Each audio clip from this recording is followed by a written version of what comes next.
We get materials from various corporates. Our primary focus is to try and focus on stuff that would normally end up in landfill because it can't be recycled.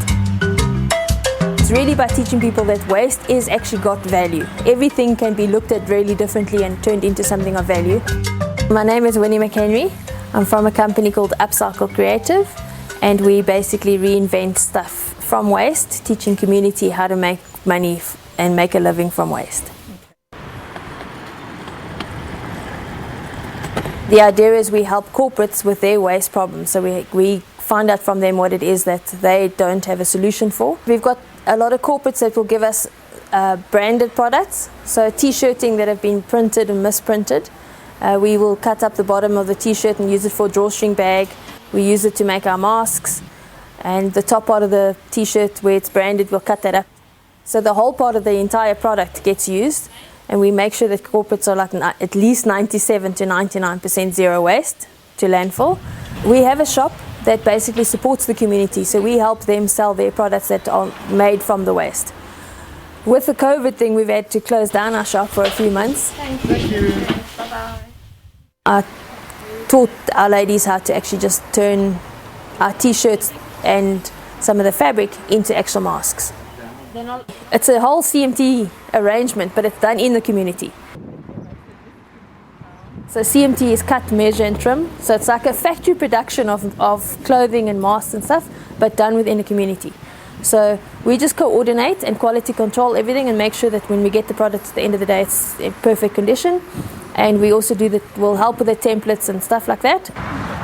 Bongi started with us. She started doing sewing for us, so she actually went and set up her own little space, started teaching her community how to do it, so she's my network into her communities. I met Winnie from Upcycle through another lady that I used to sew for her to do the straw bags for another company.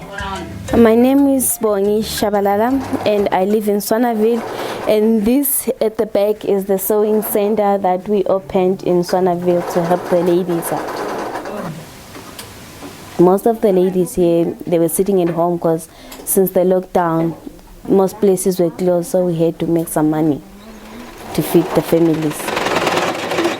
Most of the masks that we are making them from the pieces of the clothes that are being donated to Upcycle. So some of the masks, we never bought the fabric for them. They were pieces that were donated. I would say per week, let me see, because we usually divide them into two groups, and then another group maybe like 250 a day, and then we can multiply that. Yeah, it's a lot of maths.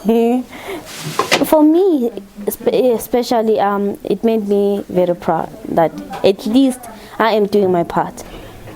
I am helping some way. I am lending a hand some way. The doctors within the medical industry have started buying directly from us, and they're buying for themselves, and they're also then starting to buy for their own staff. And then a lot of doctors are also just buying masks and stuff for the patients.